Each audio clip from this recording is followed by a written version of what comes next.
अस्सलाम वालेकुम dear students, how are you today? You will be fine, I hope so. आज हम पढ़ने लगे हैं लिक्विफेक्शन ऑफ गैसेस।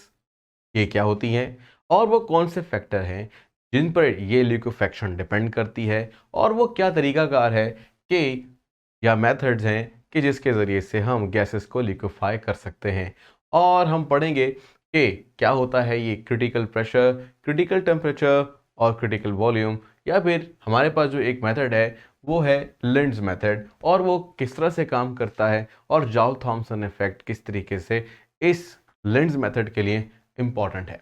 तो बहरहाल ये थे चंद एक क्वेश्चंस जो हम यहाँ इस टॉपिक में क्लियर करेंगे, और इतना मुश्किल नहीं है, बड़ा आसान सा है। हमारी बुक में थ्योरी कुछ ज़्यादा पोर्शन लिखा है, बट ये है कि मैं आपको एक सेंट्रल आइडिया दूंगा जिसकी बुनियाद पर आप सारा का सारा खुद ब खुद भी पढ़ेंगे तो आपको याद हो जाएगा। तो अगर किसी ने पुराने टॉपिक्स नहीं देखे हैं तो वो डिस्क्रिप्शन में लिंक है, जिसके अंदर पूरे चैप्टर का आपके पास क्या है, सारे के सारे टॉपिक्स की तरतीब है, और वहाँ से आप जाकर पुराने टॉपिक्स देख सकते हैं अगर आपको नहीं पता तो। बहरहाल आज का हमारा टॉपिक है एक brand new topic, that is liquefaction of gases. अच्छा, अगर मैं आपसे कहता हूँ कि हमारे पास गैसेस हैं, तो आप सोचेंगे ये कहाँ हैं? भाई, इन दो हाथों के दरमियान भी गैस है जिसको हम एयर बोलते हैं, और यहाँ पे भी मॉलिक्यूल है जो इसके दरमियान हरकत कर रहे हैं, लेकिन आपको नज़र नहीं आते हैं। लेकिन अगर हम गैसेस के मॉलिक्यूल को करीब तरीन ले आएं, इतना करीब कि वो इतने डेंस हो जाएं, यानी मॉलिक्यूल इतने करीब आ जाएं कि अब वो विजिबल हो जाएं, तो आप ये बोलेंगे ऐसा हो सकता है क्या? हाँ भाई, अगर गैसेस के मॉलिक्यूल को आप करीब लाते रहें तो एक ख़ास वक्त के बाद हम थोड़ा सा उस पर एक ख़ास टेम्परेचर और ख़ास प्रेशर लगा दें तो वो आपको नज़र आएगी in the form of liquid. जैसा कि अगर आप गाड़ी में सफ़र कर रहे होते हैं तो सर्दियों में टेम्परेचर की फ्लक्चुएशन की वजह से आपको वाज़ेह तौर पर अपनी विंडशील्ड पर, या आप कह लें कि शीशों पर, क्या वो नज़र आता है? यस, एग्जैक्टली, पानी नज़र आता है, या आप कह रहे हैं मॉइस्चर नज़र आता है। और इसी तरीके से अगर आप ठंडा पानी पी रहे हैं तो पानी तो अंदर होता है गिलास के, लेकिन गिलास के बाहर क्या होता है? क्या पानी अंदर से निकल कर गिलास के बाहर चला जाता है? ऐसा बिल्कुल नहीं, बल्कि बाहर की जो एनवायरनमेंट में जो एयर है वो क्या होती है, वो ठंडी होकर लिक्विफाई होती है। तो मैं आपको बता रहा हूँ कि आपकी रोज़मर्रा ज़िंदगी में ऐसी बहुत सी जगह हैं जहाँ आप गैसेस को लिक्विफाई होता देखते हैं, और अगर आप चाहें तो लैब में भी गैसेस को लिक्विफाई कर सकते हैं। अब कहेंगे ये लिक्विफाई है क्या? भाई, लिक्विड बनाने का अमल, the conversion of gases into liquid is called liquefaction of the gas. Very simple. लेकिन अब यहाँ पर बात ये आती है कि गैसेस को करीब लाने के लिए तो भाई क्या करना पड़ता है? प्रेशर लगाना पड़ता है। एग्जैक्टली, तो प्रेशर तो लगेगा ही, और ना सिर्फ प्रेशर बल्कि यहाँ टेम्परेचर भी एक अहम किरदार अदा करता है। तो मैं आपको सिंपल सी बात ये कह रहा हूँ कि अगर गैसेस को लिक्विफाई करना है, और जिस टेम्परेचर पर गैसेस लिक्विफाई होती हैं वो टेम्परेचर है क्रिटिकल टेम्परेचर, और क्रिटिकल टेम्परेचर के साथ साथ आपको एक और कॉम्बो भी लगाना पड़ता है, दैट इज प्रेशर। एंड वो प्रेशर जो क्रिटिकल टेम्परेचर पर गैसेस को लिक्विफाई करने के लिए दरकार हो, उसका नाम क्या है? Critical pressure. और हम एक बात इसमें और भी ऐड कर सकते हैं, और वो ये कि जो गैसेस जो आप लिक्विफाई कर रहे हैं, तो अगर उसकी मिकदार 1 मोल है और वो जितनी जगह घेरती है, यानी वो कितना वॉल्यूम लेती है, वही वॉल्यूम कहलाएगा क्रिटिकल वॉल्यूम। यानी क्रिटिकल वॉल्यूम वो वॉल्यूम है गैस का जो दरकार है या जो होता है जब गैसेस एट क्रिटिकल टेम्परेचर और क्रिटिकल प्रेशर पर होती हैं। थोड़ा सा ये मैंने आपको सम अप कर दिया है, मैं आपको इसके बारे में मजीद थोड़ी सी मालूमात देता हूँ। अब इस बहस को समझने के लिए आपको थोड़ा सा अपना जहन बनाना पड़ेगा, और ये नॉलेज आपके पास होना चाहिए जो मैं आपको दे रहा हूँ। देखिए, मिसाल के तौर पर अगर हम गैसेस और लिक्विड के दरमियान एक थोड़ा सा रिलेशनशिप देखें इस हिसाब से कि इनमें क्या फ़र्क होता है, तो हमें एक वाज़ेह फैक्ट समझ में आता है, वो ये कि गैसेस के मॉलिक्यूल बहुत दूर दूर होते हैं और लिक्विड्स के मॉलिक्यूल उनकी निस्बत करीब होते हैं। आप ये भी बोल सकते हैं कि गैसेस के मॉलिक्यूल इतने दूर होते हैं कि उनके दरमियान या तो अट्रैक्टिव फोर्सेस होती नहीं है, या फिर वो बहुत ही वीक होती हैं। लेकिन जब आप लिक्विड के मॉलिक्यूल का तज़किरा करेंगे तो आप ये कहेंगे कि जो इंटरमॉलिक्यूलर फोर्सेस हैं वो इंतहाई स्ट्रॉन्ग हैं। ठीक है, तो मामला यहाँ समझ में आया कि लिक्विड्स गैसेस लिक्विड्स तब बन सकती हैं जब उनके दरमियान इंटरमॉलिक्यूलर फोर्सेस या तो पैदा हो जाएं या पहले से ज़्यादा स्ट्रांग हो जाएं। तो यही बात आपको समझनी है कि भाई ऐसा कैसे हो सकता है कि गैसेस के मॉलिक्यूल को एक तो बहुत दूर से आप करीब लाएं। तो आप कहेंगे सर ये कौन सा मुश्किल बात है, अगर हमारे पास ये गैस सिलेंडर में है और हम क्या करते हैं एक पिस्टन के ज़रिए से उनको करीब लाते हैं, तो आप कह रहे हैं कि हम प्रेशर को हाई करना चाहते हैं। तो आपके पास एक कंडीशन हो गई हाई प्रेशर। और नंबर वन, नंबर टू ये है कि आपने करना क्या है, जब गैसेस के मॉलिक्यूल को करीब लेकर आना है तो क्या होता है, आपको अगर एक कमरे में भेज दिया जाए आपकी पूरी क्लास को, और फिर एक और क्लास के स्टूडेंट्स को कहा रहा है चलो भाई तुम भी इस रूम में बैठ जाओ, और तीसरी क्लास वाले को भी इसी रूम में बैठ जाओ। अब क्या हो रहा है, बच्चे बहुत करीब करीब हो गए हैं, फंस गए हैं, शायद निकल ही नहीं पा रहे हैं, शायद दो सेक्शन बन गए, एक नीचे और एक ऊपर आपके, पोज कर लीजिए, अब फंसे हुए हैं हर कोई। अब इस तरह कोई खुश नहीं है, सब भागना चाहते हैं, वो दीवारें तोड़ना चाहते हैं संभल लें। तो मॉलिक्यूल भी ये दीवारें तोड़ना चाहते हैं क्योंकि प्रेशर बहुत ज़्यादा हाई हो जाता है। भाई देखिए ना, जब गैसेस को आप कंप्रेस करेंगे तो गैसेस फैलने की कोशिश करेंगी, उनके अंदर तवानाई है। ये तवानाई जो आपके पास है that is called heat of compression. आपको हीट ऑफ कंप्रेशन कम करनी है, आसान लफ्जों में कहें तो उनकी एनर्जी कम करनी है। भाई सारे बोल रहे हैं क्या कर दिया सर आपने, सारे क्लासेस को इधर बैठा दिया, हम नहीं बैठते, ये है फलाना है। अगर हम किसी तरह कोशिश करें कि उनका टेम्परेचर डाउन कर दें, कम से कम कर दें, तो उनकी आवाज़ें भी नहीं निकलेंगी, ठीक है, वो ऐसे चुप करके बैठ जाएंगे। सर्दियों में तो बल्कि बच्चे खुद चाहते हैं कि बहुत करीब करीब करीब होकर बैठें ताकि सर्दी ना लगे, और गर्मियों में वो कहते हैं कोई करीब बैठे ही ना, बल्कि दूर दूर बैठे। तो बात यहाँ पर यह है कि ये समझ लें कि ठंड पैदा करनी है, ठंड से मुराद है एनर्जी कम करनी है। तो दूसरा फैक्टर यहाँ पर जो ऐड होगा दैट इज लो टेम्परेचर, यानी हाई प्रेशर करके और टेम्परेचर के साथ साथ अपना हाई प्रेशर के साथ साथ टेम्परेचर आप लो कर दें। तो दूसरी कंडीशन आपने ये समझनी है, लो टेम्परेचर। अब आपको बेसिक सेंस समझ में आ गई है कि अगर हम किस तरह प्रेशर को बढ़ाकर और टेम्परेचर को लो कर दें तो क्या होगा, आपके पास गैसेस की कुछ ये वाली हालत बनने लगेगी जो कि लिक्विड की है।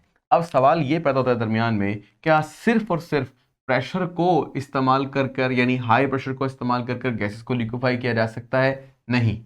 सवाल ये पैदा होता है कि सिर्फ लो टेम्परेचर कर दिया जाए, प्रेशर पर इतना इफेक्ट ना डाला जाए, या एक स्पेसिफिक प्रेशर जो होना चाहिए वो नहीं है, तो भी क्या गैस लिक्विफाई हो सकती है? नहीं। मतलब आपको ये कहा जा रहा है कि actually it is a combination, यानी आपको एक खास प्रेशर चाहिए। अगर आप उस प्रेशर का नाम रख लो दैट इज कॉल्ड पीसी, यानी क्रिटिकल प्रेशर, और इस टेम्परेचर का एक नाम रख लो that is TC, critical temperature. यानी क्रिटिकल टेम्परेचर पर जब क्रिटिकल प्रेशर आप अप्लाई करोगे तो ही गैसेस लिक्विड में चेंज होंगी। ये है जी वो कॉम्बिनेशन जो आपको मैं बता रहा था। अब हम चलते हैं एक छोटे से ग्राफ की तरफ ताकि आपको समझने में आसानी रहे टेम्परेचर के बारे में। वो ये है, समझ लीजिए कि हमारे पास यहाँ पर एक टेम्परेचर का ग्राफ है। अब मान लीजिए ये 0 डिग्री सेंटीग्रेड है, यहाँ हमारे पास टेम्परेचर बढ़ रहा है 100 डिग्री सेंटीग्रेड है, नीचे टेम्परेचर घट रहा है -0 डिग्री सेंटीग्रेड है।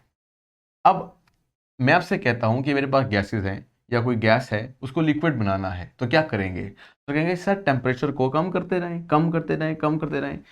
मान लीजिए कि हमारे पास यहाँ पर एक टेम्परेचर है दैट इज 31.142 डिग्री सेंटीग्रेड। अब ये आपके पास एक स्पेशल टेम्परेचर है, ठीक है जी। इस टेम्परेचर, ये टेम्परेचर है कार्बन डाइऑक्साइड के लिए, इसका नाम है वही क्रिटिकल टेम्परेचर।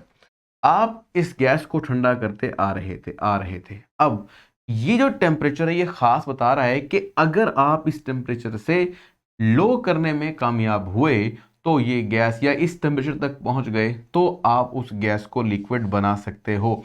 तो गैस लिक्विड बन जाती है अगर क्रिटिकल टेम्परेचर से कम हो। तो आप कह सकते हैं a highest temperature at which gas exist as a liquid, या यूं भी बोल सकते हैं आ टेम्परेचर अबव विच, यानी जिसके ऊपर गैस गैस ही रहेगी, लिक्विड नहीं बन सकती। तो इस वाले टेम्परेचर को, या मुख्तलिफ एग्जांपल्स के एतबार से ये टेम्परेचर डिफरेंट होगा। तो अब आपको क्या समझ में आया?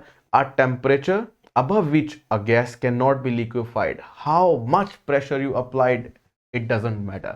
यानी आप चाह रहे हो कि बस प्रेशर बढ़ाता जाऊं, बढ़ाता जाऊं, बढ़ाता जाऊं, और टेम्परेचर जो हो वो क्रिटिकल टेम्परेचर से अबव रहे, तो फिर याद रहे कि गैस गैस रहेगी, लिक्विड में चेंज नहीं होगी। तो फिर प्रेशर का बढ़ाना नाकाफी रहेगा, मतलब प्रेशर भी बढ़ाओ लेकिन टेम्परेचर भी क्रिटिकल टेम्परेचर से कम हो, तो ही आपके पास गैस लिक्विड में चेंज होगी। तो अब आपको क्रिटिकल टेम्परेचर के बारे में समझ में आ गया। किताब में ऐसे डिफाइन किया है, द हाईएस्ट टेम्परेचर मतलब उस टेम्परेचर से अगर ऊपर चले गए, हाईएस्ट टेम्परेचर यानी इससे ऊपर चले गए तो गैस गैस, और इससे नीचे चले गए या रहे तो लिक्विड। तो highest temperature at which gas exist as a liquid is called critical temperature.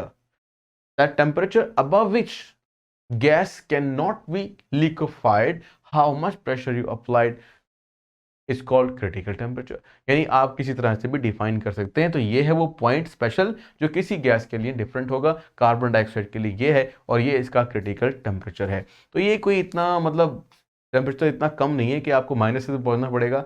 Room temperature जो होता है वो 25 होता है, या आपके लिए आम टेम्परेचर भी 31 से कम होता है। तो आप यूं बोल सकते हो कि कार्बन डाइऑक्साइड को रूम टेम्परेचर पे भी लिक्विफाई किया जा सकता है। जस्ट आपको क्या लगाना पड़ेगा, प्रेशर, यानी प्रेशर अप्लाई करो और गैस लिक्विफाई हो जाती है। लेकिन कभी कभी ऐसा भी होता है कि कुछ गैसेस का जो हमारे पास क्रिटिकल टेम्परेचर है ये काफ़ी अगर लो हो, तो फिर आपको टेम्परेचर काफ़ी लो भी करना पड़ता है उस गैस को लिक्विफाई करने के लिए। तो भाई ये था जी आपके पास एक सिंपल सा रिलेशनशिप जिसमें आप पीसी और टीसी सीख रहे थे। एक चुंगे में भी सीख लें। वो क्या है कि आप मान लीजिए कि ये जो गैस है ये बंद है एक ख़ास कंटेनर में, और इस कंटेनर में जो इस गैस का वॉल्यूम है 1 मोल गैस यहाँ पे होनी चाहिए। मतलब आप कह लें कि एवोगैड्रो नंबर जितने पार्टिकल्स होने चाहिए या मॉलिक्यूल्स होने चाहिए। और इस वक्त जो गैस लिक्विफाई हो रही है या होने जा रही है eight critical temperature and critical pressure, तो उस वक्त जो वो वॉल्यूम रखती है that is called critical volume. इसे शो कर सकते हैं VC यानी क्रिटिकल वॉल्यूम। इसी तरह से आप मेंशन कर सकते हैं PC for the critical pressure and TC for the critical temperature. क्योंकि गैसेस डिफरेंट हैं तो उनका जो क्रिटिकल टेम्परेचर है वो भी डिफरेंट है। अब आप क्या करेंगे, यानी क्रिटिकल टेम्परेचर को हम कहते हैं कि ये क्यों चेंज होता है, because there are many factors. तो फैक्टर जो इंपॉर्टेंट फैक्टर हैं वो ये हैं, number 1 size of molecule, number 2 shape of molecule, and number 3 intermolecular forces. Intermolecular forces के बारे में हम चैप्टर 4 में भी पढ़ेंगे, और वहाँ पर आपको समझ में आएगा कि एग्जैक्टली के साइज किस तरह से किसी भी मॉलिक्यूल की पोलैरिटी को चेंज करता है, और इंटरमॉलिक्यूलर फोर्सेस किस तरह से वहाँ पे गवर्न होती है। लेकिन फिलहाल अभी आप इसका नाम याद कर लें जो हमने यहाँ पे पढ़ा, यानी गैसेस का जो क्रिटिकल टेम्परेचर है वो क्यों चेंज हो रहा है, वो चेंज हो रहा है इन फैक्टर की वजह से, जो फैक्टर मैंने अभी आपके सामने पढ़े हैं। और साथ साथ कोशिश करें कि पेंसिल पेपर रखा करें और कुछ ना कुछ राइट भी कर लिया करें, जिसकी वजह से आपको ये याद भी हो जाएगा, और अपनी बुक भी पढ़ा करें और फिर इसको मैच किया करें, आपको आपकी बुक आसान लगने लगेगी। ठीक है जी। तो बहरहाल अब हम चलते हैं नेक्स्ट पार्ट की तरफ, इस इंफॉर्मेशन को जहन में रखते हुए कि हम आगे क्या करने वाले हैं। आगे हम पढ़ेंगे उस मेथड के बारे में जो हमारी बुक में है। वैसे तो कई मेथड हैं जिनके जरिए से आप गैसेस को लिक्विफाई कर सकते हैं, लेकिन हमारे पास लेंड्स मेथड ऑफ लिक्विफेक्शन या लेंड्स मेथड है टू लिक्विफाई द गैसेस। इसके अलावा फेरेडे एंड क्लाउड्स मेथड भी हैं जिनको आप एक्सप्लेन कर सकते हैं, बट हमारे सिलेबस में एक ही मेथड है दैट इज लेंड्स मेथड, और इसी को हम जस्टिफाई करेंगे। तो लेंड्स मेथड है क्या, इसको समझने से पहले हमें एक छोटा सा यहाँ पे टॉपिक समझना पड़ेगा that is called Joule Thomson effect. Actually topic तो नहीं है बट ये एक डेफिनेशन है और ये एक प्रिंसिपल है जिसके तहत आप क्या करेंगे, या इस प्रिंसिपल का इस्तेमाल करते हुए लिंड्स ने लिक्विफाई किया था गैसेस को। तो हम पहले इसको पढ़ेंगे कि that is Joule Thomson effect या what is Joule Thomson effect. Joule Thomson effect जैसे कि नाम से भी शो हो रहा है कि ये एक काइंड का इफेक्ट है। इस इफेक्ट में हम ये सीखेंगे कि एक गैस है, इंतहाई कॉम्प्रेस है, और आपने अचानक से उसको एक्सपेंड होने का मौका दिया है, तो क्या होगा। स्टोरी पहले हम अपन यहाँ से स्टार्ट करते हैं। हम बनाते हैं कि हमारे पास एक सिलेंडर है। अब ये जो हमारे पास एक सिलेंडर है इसके अंदर गैस जो है वो फिल हुई भी है, और आपको जो थोड़ा सा समझाना है वो ये है कि यहाँ पर हम बना रहे हैं एक जेट।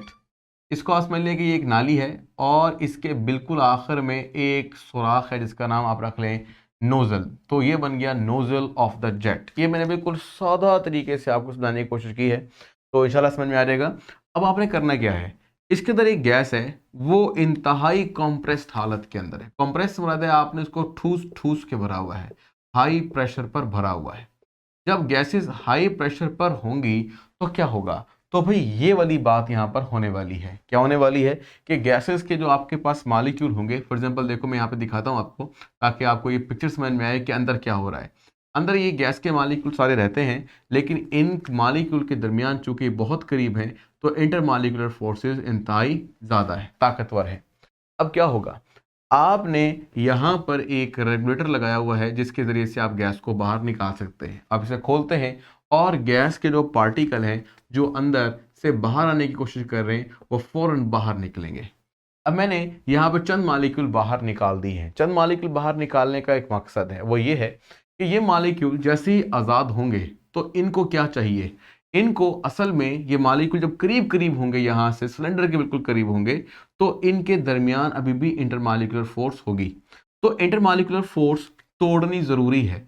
अगर इंटरमॉलिक्यूलर फोर्स नहीं जुटेगी, एनर्जी इनको नहीं मिलेगी, तो ये मॉलिक्यूल आज़ादाना बाहर भी नहीं निकल सकते। अब क्या है? अब इसका मतलब है एनर्जी चाहिए। ये एनर्जी कहाँ से मिलने वाली है? ये एनर्जी मिलेगी दो जगहों से। एक तो वो जगह जो सराउंडिंग है, जो मॉलिक्यूल बाहर आ रहे हैं और वो बाहर के एनवायरनमेंट से एनर्जी वसूल करेंगे, और ये एनर्जी लेने के बाद इंटरमॉलिक्यूलर फोर्सेस टूटने लगेंगी।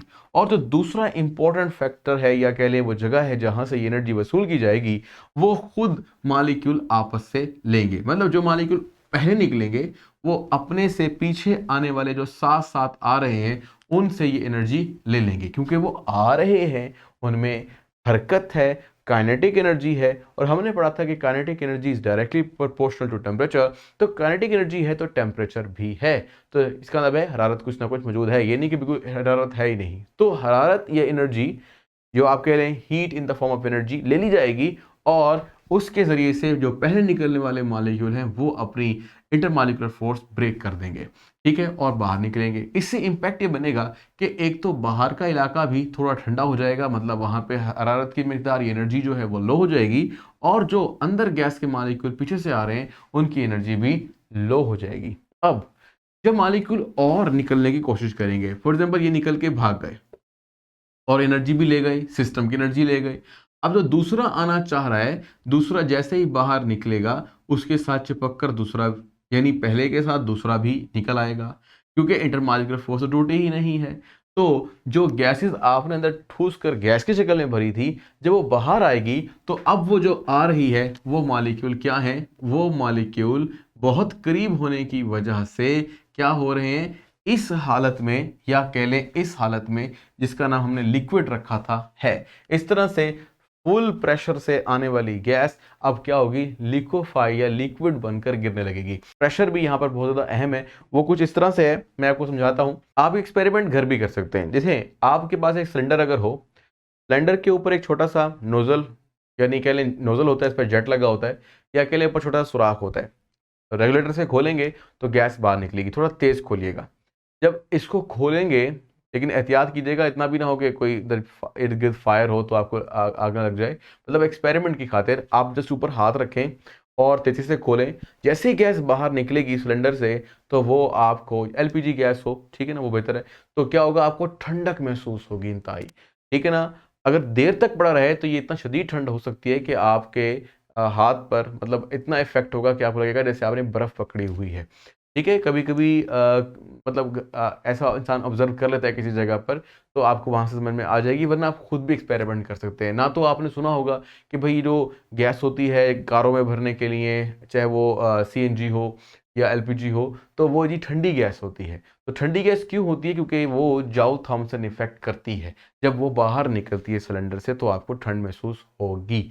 और हॉस्पिटल्स के अंदर भी, जहाँ पर ऑक्सीजन को निकाला जाता है एयर से, या कह लें कि एक्सट्रैक्ट किया जाता है ताकि उसको सिलेंडर में भरकर मरीजों के लिए इस्तेमाल किया जाए, तो वहाँ पर भी क्या होता है, हम देखते हैं उस प्लांट के करीब बहुत ठंडक होती है। अगर आपने कभी ऑब्जर्व किया हो तो जाकर आप देख सकते हैं। बहरहाल, अब आपको समझ में आ गया कि जब गैसेस को हाईली कंप्रेस्ड स्टेट से एक्सपैंड होने का मौका मिलता है तो वो ठंडी हो जाती हैं और लिक्विड की शक्ल इख्तियार करती हैं। अब यही फिनोमिना या यही प्रिंसिपल, जिसको जाउल थॉमसन प्रिंसिपल भी बोलते हैं, को लिंड्स ने इस्तेमाल किया और एक स्पेशल अपरेटस बनाकर यही प्रोसेस लिक्विफेक्शन का वहां पर किया, और इसी मेथड को हम कहते हैं लिंड्स मेथड ऑफ लिक्विफेक्शन। क्विकली इसको देख लेते हैं। लिंड्स मेथड ऑफ लिक्विफेक्शन में जो इम्पोर्टेंट तरीन चीज़ है वो इसकी अंडरस्टैंडिंग तो हम पहले कर चुके हैं, सिर्फ इसकी डायग्राम है। इस डायग्राम को आप बना लें, आपको खुद ब खुद समझ में आने लगेगा कि कैसे हुई है लिक्विफेक्शन, अगर आपको यहाँ पर वो कंसेप्ट समझ में आ गया है। तो देखते हैं हम कैसे इसको करते हैं। पहले डायग्राम बनाते हैं। सबसे पहले आप यहाँ पर एक स्पाइरल ट्यूब लेकर आ जाएं, जो एक्चुअली आखिर में एक नोजल पर ख़त्म होगी। ये एक्चुअली कंप्लीट स्पाइरल होती है, लेकिन हम इसको सादा बना रहे हैं ताकि समझ में आसान रहे। स्पाइरल से मुराद आप ऐसे भी ले सकते हैं कि ये इस तरह का स्पाइरल होता है, बट ये कि इसको सादा दिखाने की खातिर हम ऐसे भी बना सकते हैं। आप इसके गिर्द एक सिलेंडर बना लीजिए, या कह लें आउटर जैकेट लगा दें। ये आपके पास ऐसे, बस आपने इसे चौकोर बना देना है, ये खुद ब खुद जैकेट बन जाएगी। अब आपने यहाँ से एक रास्ता खुला रखना है। ले भाई, यहाँ से हमने इसको खोल दिया। अच्छा भाई, अब क्या करना है? अब आपने इसको जोड़ना है एक कंप्रेसर के साथ, तो उसको हम कंप्रेसर से जोड़ते हैं। बहरहाल इसको लाइन को सीधा कर लें, यहाँ पर आप लगा दें कंप्रेसर, जस्ट एक गोल बना लीजिए, यहाँ से रास्ता खुला करें, इधर से भी और ऊपर से भी। वो जो आपने ऊपर से रास्ता खोला है उसको जाके जोड़ें यहाँ से ऐसे करके, और इसके साथ साथ दूसरी लाइन भी जोड़ दें। यहाँ से ट्यूब ले लें और इसको जोड़ दें। अगर आपको समझ में ना रही ये ट्यूब क्या होती है, ये ट्यूब वैसे ही है जैसे आपके फ्रिज के अंदर कभी आप ऊपर के पोर्शन में देखो, जहाँ पे बर्फ़ जमती है, तो उसकी जो सारी दीवारें हैं वहाँ पर आपको ऐसे ट्यूबिंग नज़र आती है, आती जाती आती जाती। वो उसी तरह की आप समझिए ट्यूब है यहाँ पर। तो आपकी जो फ्रिज होता है या रेफ्रिजरेटर है, उसके अंदर भी एक कंप्रेसर होता है। आपने सुना होगा जी कंप्रेसर काम कर रहा है, नहीं कर रहा है, ख़राब हो गया है, तो वो कंप्रेसर ऐसा ही है। अब एक्चुअली ये जो लिंड है ये क्या चाहता है इस अपरेटस से? वो चाहता है कि हवा को क्या किया जा सके, लिक्विफाई। तो आपने इसके अंदर एयर दाखिल करनी है। तो पहला प्रोसेस ये हो गया। क्योंकि जाउल थॉमसन इफेक्ट होगा तो गैसेस को कंप्रेस करना है, तो कंप्रेसर का काम यही है कि गैसेस को कंप्रेस करता है। अब गैसेस यहाँ से कंप्रेस हो गई। सपोज कीजिए ये हमारे पास गैस है और ये आ रही है यहाँ पर, हवा हवा के लिए, गैस के लिए की बात है, अभी ऊपर की तरफ जाएगी कंप्रेस होने के बाद। तो आप यहाँ लिख सकते हैं इट इज़ अ कंप्रेसर, और इस कंप्रेसर का जो कंप्रेशन रेट है, या कह लें कंप्रेस जो एयर हो गई है, वो 200 एटमॉस्फेरिक प्रेशर पर हुई। तो ये आपने अच्छी तरह रखना है। ये आपके पास एक MCQ भी है, और ये भी शो हो गया है कि हाईली कंप्रेस्ड गैस अब जा रही है आगे। अब मैंने आपको एक बात समझाई थी, वो ये कही थी कि जब आपको बहुत सारे स्टूडेंट्स एक ही क्लास में दाखिल कर दिए जाएं तो क्या होता है आपको, फिर आप कहते हो भाई दूर हो जाओ, दूर हो जाओ, बहुत, यानी मॉलिक्यूलर एनर्जी लगाते हैं, क्योंकि आपने कंप्रेस कर दिया ना, मॉलिक्यूलर एनर्जी लगाकर वापस जाना चाहते हैं। तो इस एनर्जी को कम से कम करना है, क्योंकि एनर्जी को जब कम से कम करेंगे, किसकी, देखो इन मॉलिक्यूल को जो कंप्रेस कर रहे हैं, ये एनर्जी अगर कम से कम कर दें तो बाहर निकलने वाले मॉलिक्यूल बहुत थोड़े से ही होंगे शुरुआत में, क्योंकि वो एनर्जी लेते हैं। अब क्या हुआ, अगर पहले से एनर्जी कम है यहाँ पर, तो ये मॉलिक्यूल बाहर ज़्यादा नहीं निकल पाएंगे, क्योंकि एनर्जी है ही नहीं सिस्टम के अंदर, तो गैसेस जल्दी लिक्विफाई होने लगेंगी। तो ये ज़रूरी है कि कंप्रेस्ड गैस की एनर्जी भी कम की जाए, यानी टेम्परेचर उनका क्या कर दिया जाए, लो कर दिया जाए भाई। तो इसके लिए क्या करेंगे, यहाँ पर एक कॉइल लगा देंगे। ये हमारे पास, इसका नाम रख दें रेफ्रिजरेटिंग कॉइल। जैसे आपके फ्रिज में खाने को ठंडा करते हैं, किसी भी तरीके से कर सकते हैं, फ्रीऑन गैस है, लिक्विड अमोनिया है, या फिर किसी तरह से भी आप कंडेंसर कुछ खास लगा लें, यानी हीट को डेसिपेट करना है, निकालना है यहाँ से, तो ये हीट यहाँ से निकल जाएगी। इसको आप किसी तरह भी बना लें, चौकोर बना लें, गोल बना लें, कॉइल की शक्ल में बना लें, आपकी मर्जी है, कोई इशू नहीं है। बस आप लिख दीजिएगा it is a refrigerating coil. इसके अंदर लिक्विड भी इस्तेमाल कर सकते हैं, तो ये बन जाएगा रेफ्रिजरेटिंग लिक्विड, लिक्विड अमोनिया वगैरह। ठंडा हो गया जी। अब गैस कंप्रेस भी हो गई, यानी कि हाई प्रेशर अप्लाई कर दिया, और लो टेम्परेचर भी आपने इस गैस में डाल दिया। अब ये गैस जा रही है जी आगे, ठीक है। अब क्या होने वाला है, जाउल थॉमसन इफेक्ट। जैसे ही इस गैस को यहाँ से निकलने का मौका मिलेगा, तो मैंने आपसे क्या कहा था कि कुछ मॉलिक्यूल पहले ही बाहर निकल जाएंगे, तो ये जी वो मॉलिक्यूल जो ऊपर बाहर निकल गए, और वो एनर्जी छीन कर ले गए, किसकी? पीछे वाले मॉलिक्यूल की। और ये एनर्जी छीनने का जो अमल है ये ज़्यादा बेहतर होता है स्पाइरल ट्यूब में। क्यों? पीछे से मॉलिक्यूल आ रहे होते हैं, आगे से अचानक निकलते नहीं, क्योंकि स्पाइरल होने की वजह से रुकावट का बायस रहती है। तो एक कंप्लीटली स्ट्रीम रहती है मॉलिक्यूल की कॉइल के अंदर, और इस तरह से जो एनर्जी का लेना है बाहर वाले मॉलिक्यूल का अंदर वाले मॉलिक्यूल से, और नोजल के करीब वाले मॉलिक्यूल का नोजल से दूर वाले मॉलिक्यूल से इजी हो जाता है। और इस तरह गैसेस के जो एनर्जी है वो कम से कम डाउन, यानी जल्द से जल्द डाउन होती है। और कम से कम होने की वजह से अब क्या होगा, जो अब बाद में मॉलिक्यूल गिरेंगे वो इस हालत में गिरेंगे, यानी उनके दरमियान इंटरमॉलिक्यूलर फोर्सेस होंगी और उनके पास इतनी एनर्जी नहीं होगी कि वो इन फोर्सेस को तोड़ सकें, तो वो मॉलिक्यूल नीचे गिरेंगे। किस शक्ल के अंदर? लिक्विड की शक्ल में। तो ये आपके पास गैस क्या हो गई जी, या एयर जो आपने डाली है वो क्या हो गई है? लिक्विफाई। यहाँ मैं लिख रहा हूं लिक्विफाइड एयर। अब याद रहे कि जो 2 एटमॉस्फेरिक पर कंप्रेस्ड एयर थी वो अंदर जाकर जस्ट 1 एटमॉस्फेयर के ऊपर खुली है, एक्सपैंड हुई है, अचानक से खुलने का मौका मिला जैसे यहाँ मिला था। तो फिर जितना एक्सपैंड होने का मौका मिलेगा, मॉलिक्यूल दूर दूर जाएंगे, उतनी फोर्स जल्दी टूटेंगी, ज़्यादा एनर्जी कम हो जाएगी और गैस के लिक्विफाई होने के चांसेस बढ़ जाएंगे। तो गैस लिक्विफाई हुई। सपोज कीजिए यहाँ मैं एक छोटी सी लगा देता हूँ एक आउटलेट या कह लें टैप, जहाँ से आप इस लिक्विड को निकाल सकते हैं। ऐसे नहीं निकालते इसको अच्छी तरीके से, बगैर किसी यानी चेंज के, इसी टेम्परेचर और प्रेशर पर जो यहाँ अंदर है, पर इसको जमा करते हैं सिलेंडर में और वो लिक्विड फॉर्म में होती है। लेकिन अगर आपने इसको हीट फ्राहम कर दी एटमॉस्फेयर की, तो ये लिक्विफाइड एयर भी दोबारा से गैस बनने लगेगी। तो अब आपने देखा कि जो गैस के मॉलिक्यूल ऊपर की तरफ जा रहे हैं, पहले पहले निकले थे, वो पहले पहले निकल कर यहाँ से फिर दोबारा से स्ट्रीम में दाखिल हो जाएंगे, और जो कमी होगी वो एयर की, यानी यहाँ से चूंकि कमी क्यों हो गई है, क्योंकि यहाँ पर लिक्विड बन गई है। तो जो एयर यहाँ से कम होके जाएगी वो बाहर से मज़ीद ले ली जाएगी, और ये जो प्रोसेस है ये यहाँ पर ऐसे चलता रहेगा, और बार बार रिपीट होने से ज़्यादा से ज़्यादा लिक्विड एयर मिल जाएगी। ये था जी आपके पास एक सिंपल सा प्रोसेस। तो जॉल थॉमसन ने किस तरीके से लेंस के लिए एक हेल्पिंग प्रिंसिपल दिया, और इसने एक अच्छी मशीनरी लगाकर एयर को क्या कर लिया? लिक्विफाई कर लिया। अब हम नेक्स्ट में ये पढ़ेंगे कि वो कौन सी गैसेस होंगी जो कि जल्दी लिक्विफाई हो सकती हैं, जो लिक्विफाई नहीं हो सकती हैं, क्यों नहीं हो सकती हैं, क्या होता है गैसेस का आइडियल और नॉन आइडियल बिहेवियर। हम इंशाल्लाह इसके बारे में नेक्स्ट टॉपिक में सीखेंगे, और कल आपको मिल जाएगा इंशाल्लाह टॉपिक। तो अब तक के लिए अल्लाह हाफिज़। सब्सक्राइब, लाइक एंड शेयर ज़रूर कर दें। Good bye.